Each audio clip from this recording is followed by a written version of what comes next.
والقرآن الحكيم إنك لمن المرسلين على صراط مستقيم تنزيل العزيز الرحيم صدق الله المولى العظيم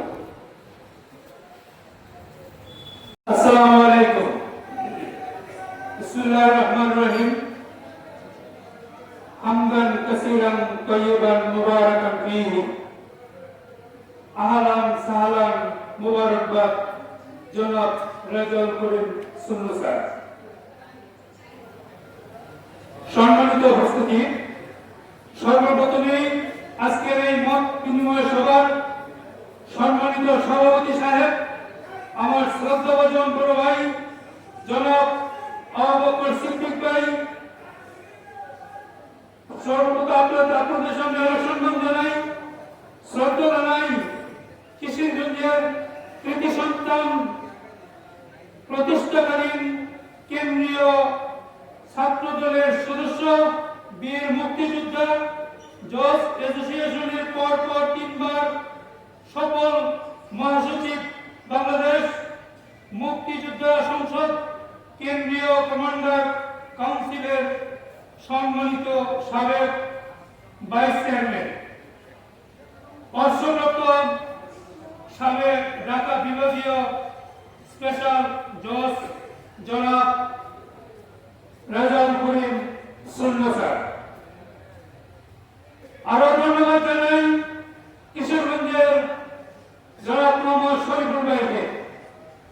ধন্যবাদ জানাই আমার নাম না জানা বিএনপি সকল অঙ্গ সংগঠনের সকল নেতাবৃন্দকে। অবস্থিত জানাই আমার সামনে যে সমস্ত ভাইরা বসে আছেন তাদেরকে আমার পক্ষ থেকে ধন্যবাদ জানাই। আজকের এই মত বিনিময় সভায় আরম্ভে আপনাদের সামনে একটি কথা বলতে চাই। সেই কথাটি হলো যে আমরা যার উদ্দেশ্যে যিনির উদ্দেশ্যে আজকে আমরা একত্রিত হয়েছি, আমাদের এই হোসেনপুর এই কিশোরগঞ্জের জননন্দিত নেতা জনাব রেজাউল করিম সুন্নু সাহেবকে আমরা আগামী দিনে আমরা এমপি হিসেবে দেখতে চাই। এরপর আপনাদের সামনে বলতে চাই, এটা বলে আমি আমার কথা শেষ করবো সংক্ষিপ্ত। আমরা ওই ব্যক্তিকে একজন আদর্শবান, একজন নীতিবান ব্যক্তিকে যদি আমরা এমপি হিসেবে দেখতে চাই, তাহলে আপনি আমার সাধারণ মানুষ আমাদের একটা কাজ করতে হবে।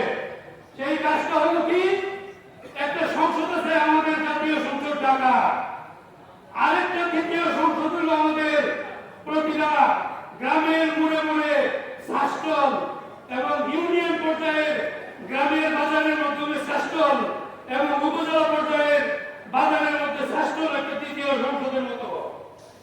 সেই সংসদে কিন্তু নির্বাচনের সমস্ত আলোচনা হয়, কাকে আমরা ভোট দেব, কাকে আমরা সমালোচনা করব, কেউ উপযুক্ত কেউ উপযুক্ত না। আমরা ওই সমস্ত জায়গায়